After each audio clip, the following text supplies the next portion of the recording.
fourth and final video I decided to make for this time. This is a little more difficult. I wanted to show you some harder versions of it, not so much maybe harder work, but ones that require a little more thinking. For in this example, we have g divided by h at a variable. As soon as you see the variable, it tells you that you do the math first, then substitute. Do not substitute first. You're going to give yourself extra work. So we have function g, which is 3x squared minus 4x plus 6 divided by function h. I want y'all to know there's nothing you can do to this problem. That's it. A lot of you in the practice problem that I had on the homework left this one blank. Y'all, there's nothing. G divided by h. Okay, g divided by h. There's nothing I can do there. That is as simple as it gets. Looks a little ugly, but it's as simple as it gets. That means we immediately go into substitution. This is a part of the pre-cal that's not as friendly. It kind of looks a little ugly, but that means nothing. Obviously, the bottom's going to be a little easier to do, so let's do this first. There's no math to do, so 5 times 5 is 25. A cubed plus 6. That's the bottom of the equation. So now let's do the top. Now here, when we're looking at the top of this problem, we need to address the exponents first. So we have that 3 that's going to stay there. 5 squared is 25.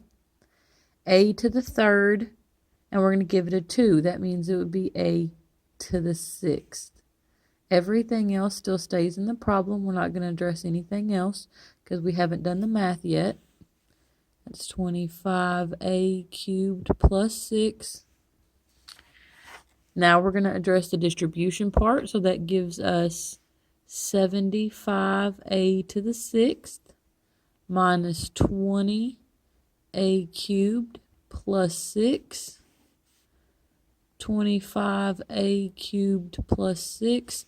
I don't care that they both end in a plus 6. That means nothing. I don't care that they both have a cubed. That means nothing. They all don't have the same term. Yeah, these divide by 5. Yeah, these divide by 2. But all of them don't divide by the same number. That, while it's not the prettiest problem, is the solution. That's the answer. Not the nicest looking answer, but it is still the answer.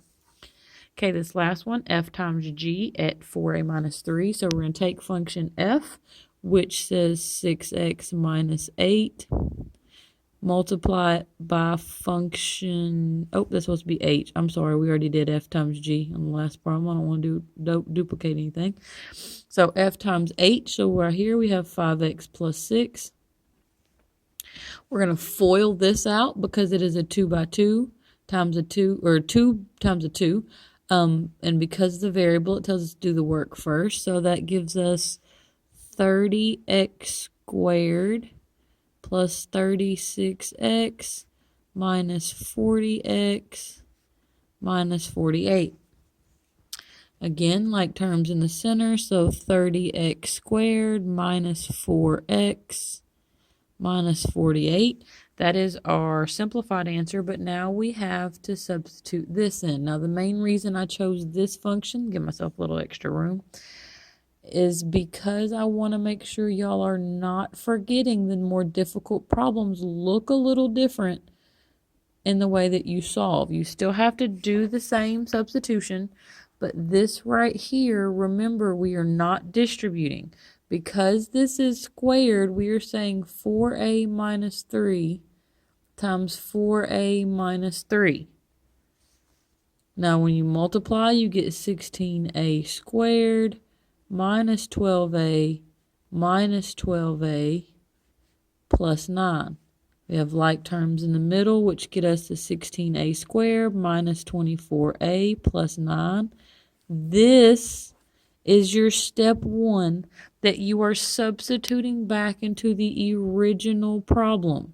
You're not done.